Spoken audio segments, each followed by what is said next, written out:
Selamat pagi Bapak Ibu Saudara-saudara yang dikasihi oleh Tuhan Yesus Kristus. Berjumpa kembali bersama saya Pendeta Eka di dalam renungan firman Tuhan pada hari ini, hari Selasa 1 Juni 2021. Kiranya sukacita damai sejahtera menyertai Bapak Ibu Saudara sekalian yang mendatangkan kebahagiaan bagi kita semua. Puji nama Tuhan. Bapak Ibu Saudara, kita akan bersama-sama merenungkan firman Tuhan sesuai dengan pembacaan kita hari ini sampai kepada 2 Samuel pasal 20. Mari sebelumnya kita akan berdoa. Tuhan Allah Bapa di surga, terima kasih hari yang baru Tuhan percayakan pada kami. Kami mau terus mengisi hati pikiran kami dengan kebenaran firman-Mu. Engkau yang memampukan untuk kami dapat memahaminya, serta Engkau pula yang menolong kami untuk dapat menerapkannya dalam hidup kami. Terpujilah nama-Mu Bapa, demi nama Tuhan Yesus kami berdoa. Amin. Bapak Ibu Saudara-saudara yang dikasihi oleh Tuhan, seperti dalam nyanyian ziarah Raja Daud di dalam Mazmur 133, Daud mengharapkan terwujudnya persatuan dan kesatuan antar umat Allah. Ya. Kita tahu ya lagu Mazmur 133, kita juga sering menyanyikan. Sungguh alangkah indahnya, sungguh alangkah baiknya bila saudara semua bersatu. Ya, intinya seperti itu. Jika saudara-saudara yang berbeda-beda tersebut dapat hidup rukun bersama, itu adalah hal yang sangat baik, ya, yang etis baik, estetis indah.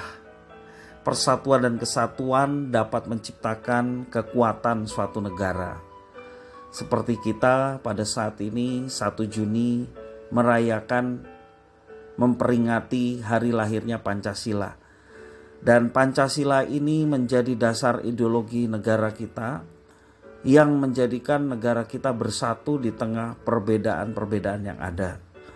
Baik perbedaan suku bangsa yang cukup banyak di tanah air kita, juga perbedaan agama, perbedaan golongan, dan lain sebagainya. Pancasila yang hari ini kita peringati hari lahirnya merupakan dasar negara yang mempersatukan rakyat Indonesia. Maka Pancasila harus tetap dijunjung tinggi karena ini merupakan ideologi bangsa. Kalau kita sebagai orang percaya ideologinya adalah firman Tuhan, dan kita sebagai bangsa Indonesia ideologinya adalah Pancasila, tentu saja didukung juga dengan yang lain yang disebut 4 pilar itu ya. Ada Pancasila, Undang-Undang Dasar 1945, Bhinneka Tunggal Ika, dan Negara Kesatuan Republik Indonesia. Nah Bapak Ibu Saudara-saudara, sekali lagi persatuan dan kesatuan dapat menciptakan kekuatan suatu negara. Kalau satu negara tidak bersatu dan negara itu mudah sekali ditunggangi oleh negara-negara lain yang berkepentingan untuk memecah belah bangsa dan negara. Perpecahan berbahaya bagi keutuhan sebuah negara. Karena itu pemerintah, demikian juga rakyat memiliki satu kesadaran bahwa kekuatan dari suatu negara adalah persatuan. Maka kita semboyannya NKRI, Negara Kesatuan Republik Indonesia. Bapak Ibu Saudara, setelah kesatuan bangsa Israel hampir porak-poranda karena pemberontakan dari anak Daud yang bernama Absalom, ternyata kesatuan yang diharapkan pulih juga kembali dirongrong oleh seorang yang bernama Sheba bin Bikri. Ya, dia mempunyai karisma untuk mempengaruhi banyak orang dan pengaruhnya ini buruk, yaitu ingin memberontak terhadap kerajaan Israel yang dipimpin oleh Raja Daud. Sheba mengadakan pemufakatan buruk untuk menjatuhkan kerajaan Daud. Ia menghasut para pemimpin suku Israel Utara untuk memusuhi Raja Daud, sehingga ada perselisihan antara wilayah utara dan wilayah selatan. Kasus Sheba ini seperti mengulang kasus Absalom, yang juga menggunakan pengaruhnya untuk memecah bangsa itu. Di mata Daud, bahkan kasus Sheba ini lebih berbahaya. Ya, Daud mengatakan demikian ayat yang ke-6. Lalu berkatalah Daud kepada Abisai, sekarang Sheba bin Bikri lebih berbahaya bagi kita daripada Absalom. Jadi engkau bawalah orang-orang tuanmu ini dan kejarlah dia supaya jangan ia mencapai kota yang berkubu, dan dengan demikian ia luput daripada kita. Apabila ketika utusan Daud, Amasa tidak segera menunaikan tugas menumpas pemberontakan itu, Daud merasa perlu untuk menyingkirkan para penghasut tersebut karena dapat menghancurkan dan meruntuhkan negara. Yoab diutus oleh Daud untuk menyingkirkan penghasut yang menciptakan perpecahan dan membahayakan keutuhan kerajaan Israel. Tindakan pertama Yoab ialah menyingkirkan Amasa yang tidak bertanggung jawab, sehingga membuat Sheba berhasil memobilisasi para pemberontak menjadi kekuatan yang berbahaya. Syukurnya Yoab berhasil menyingkirkan Sheba dan orang-orang yang membantunya. Perpecahan atau perang saudara seperti masa Absalom berhasil dicegah. Bapak Ibu saudara-saudara yang dikasihi oleh Tuhan, perpecahan adalah hal yang sangat membahayakan. Jika di dalam gereja Tuhan terdapat perpecahan, ini tentu akan membuat peristiwa yang menyakitkan bagi kedua kubu yang bertikai. Terlebih dari itu, gereja tidak dapat menjadi terang dunia sebagaimana Tuhan telah memberikan julukan kepada gerejanya, yaitu terang dunia. Bagaimana mungkin menjadi terang dunia kalau orang-orang yang ada di dalamnya yang dijuluki terang dunia masing-masing saling berselisih, masing-masing saling menjatuhkan. Ya, artinya tidak menjadi terang, tidak menjadi berkat. Bahkan keadaan seperti itu yang menjadikan batu sandungan bagi orang lain untuk bisa datang kepada Tuhan. Jauh lebih baik dan indah jika kita menciptakan persatuan kasih dalam gereja dan menjauhkan sifat, sikap saling iri, benci yang menciptakan perpecahan.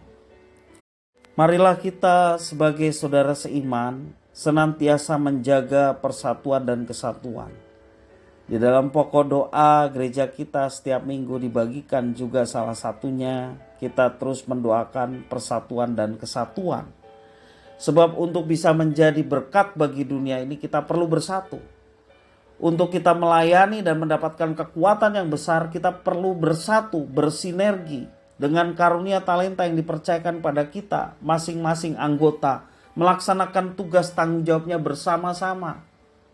Sehingga itulah menjadi kekuatan bagi setiap orang percaya. Nah Bapak Ibu saudara, Tuhan juga mendoakan pada kita ketika Tuhan Yesus berdoa bagi murid-muridnya.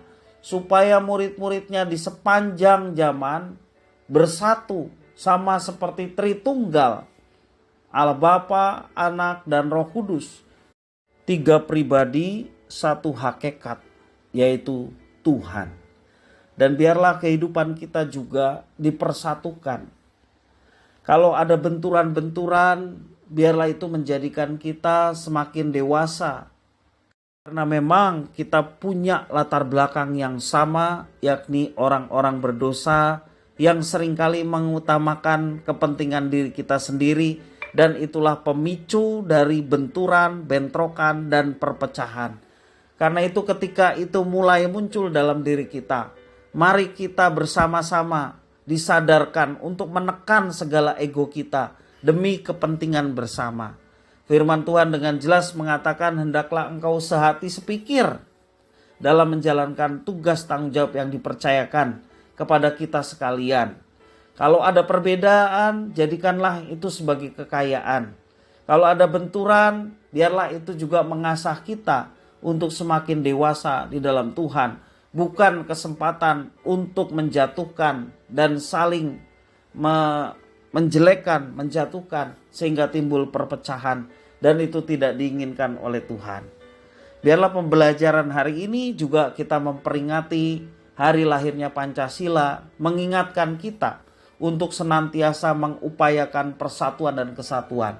Dan semuanya ini terwujud oleh karena kita sebagai orang percaya berikan Roh Kudus yang mendorong kita untuk saling menghargai, saling menolong, ya, saling menopang, dan tidak ada niat untuk saling menjatuhkan, menjelekkan, karena semuanya itu adalah mula dari sebuah perpecahan. Dan biarlah firman Tuhan pada hari ini menjadi berkat bagi kita sekalian. Mari kita berdoa. Tuhan Allah Bapa di surga, terima kasih atas firman-Mu.